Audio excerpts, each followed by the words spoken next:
Edgar Tello, de Perú Libre. ¿Cómo está, congresista Tello? Muy buenas tardes. Buenas tardes, un gusto. Bueno, congresista, de RPP. En principio, ¿cómo toman la decisión de la mayoría parlamentaria de censurar al ministro Carlos Gallardo? Bueno, lamentable porque se dispone pues al ministro en que continúe el negocio, el lucro de los mercaderes de la educación, ¿no? Y las mafias que gobiernan el Ministerio de Educación con los feudos, las ONG y el negocio pues de la elaboración de exámenes, ¿no? Que están grupos por años en el Ministerio de Educación, ¿no? Que han ligados a ex-ministro de Educación, al ex-ministro Saavedra, y lamentablemente pues ONG que son de izquierda. ¿Qué ONG, congresista? ¿No? ¿Qué ONG? Una conocida que tiene más de 20 años en el Ministerio de Educación, ¿no? ¿Cómo se llama? La ONG Perú Educa. Perú Educa. Una de ellas, ¿no? Una de ellas de las tantas y las que están también en el Consejo Nacional de Educación.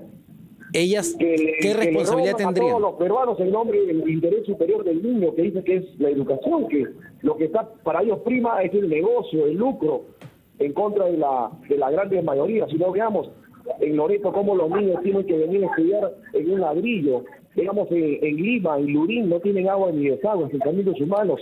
Eso es lo que llaman ahora, ¿y calidad educativa. ¿Cómo toman estas denuncias, que entiendo ha sido uno de los principales motivos por los que se ha promovido esta moción de censura, una denuncia de una testigo protegida ante el Ministerio Público que señala la filtración de exámenes que habría venido de parte de la propia hija del ministro de Educación, a una congresista de Perú Libre, Lucinda Vázquez, que luego vendió el examen? ¿Cómo toman esta denuncia ustedes?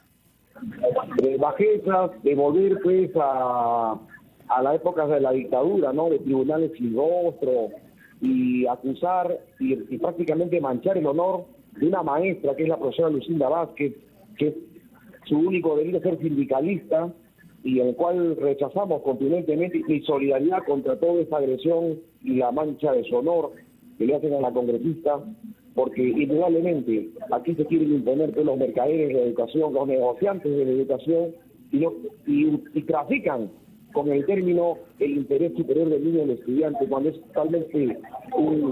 totalmente falso, ¿no? Bueno, pero y es una estafa a la educación pública. Lo que se cuestiona, incluso ahora la congresista Flor Pablo, que ha sido ministra de Educación, es que el estudiante no haya estado en el centro en la toma de las decisiones, al punto que Perú es uno de los países que se ha retrasado muchísimo con el retorno a clases, cuando vemos otros países como Colombia, como Argentina, como Chile.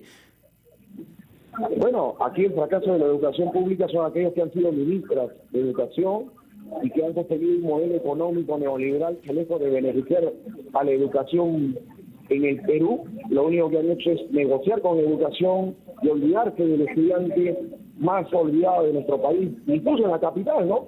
Sino cuando han sido ministros, señor Jaime Saavedra, que hoy es sí, claro, pero ahora los resultados, que nos digan cuáles son los resultados. Pero ahora, congresista, digamos, pero hablando ya de la gestión actual, ¿no? Hablando de la gestión actual, tenemos una de las peores tasas de retorno a clases en el mundo, y creo que no llegamos ni al 12%. Y eso depende de la gestión actual. Eso viene acumulación de este modelo económico neoliberal y aquellos que han sido ministros como Saavedra, Benavides, la señora misma Flor Pablo. Sí, pero acá hay para revertir esa situación. Pero hay una decisión política también del ministro de Educación, ¿no? Es decir, podrían acelerar esto. Recién, digamos, en días que ha asumido el presidente de la República, llamemos 5 meses, no pueden exigir resultados de más de 25 años, ¿no? Sí, claro, pero el retorno a clases sí es una decisión política, ¿no?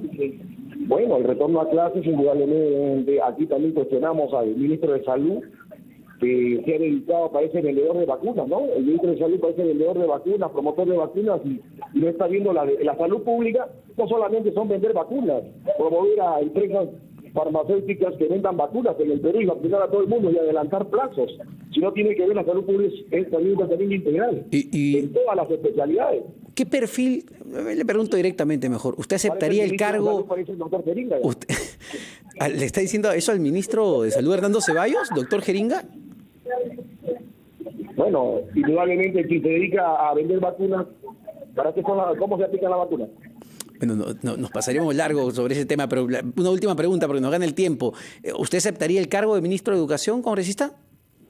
Bueno, yo agradezco a las bases que reconocen el trabajo que se viene realizando, pero ya, bueno, depende de la decisión del presidente de la República y, bueno, hay profesionales que también pueden asumir y yo agradezco y el presidente toma esa decisión. Pero ¿usted podría aceptar el cargo? Es decir, ¿tendría la disposición de hacerlo?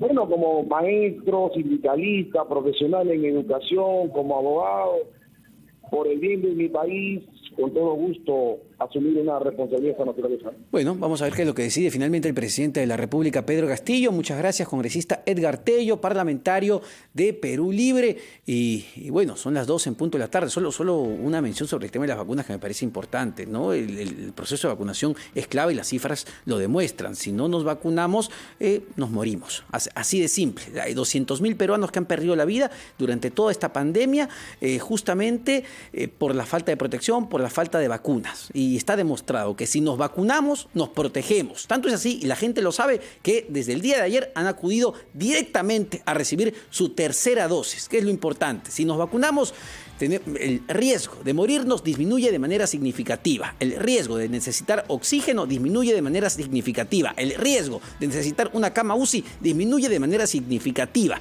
Y eso lo dicen los datos, así de simple.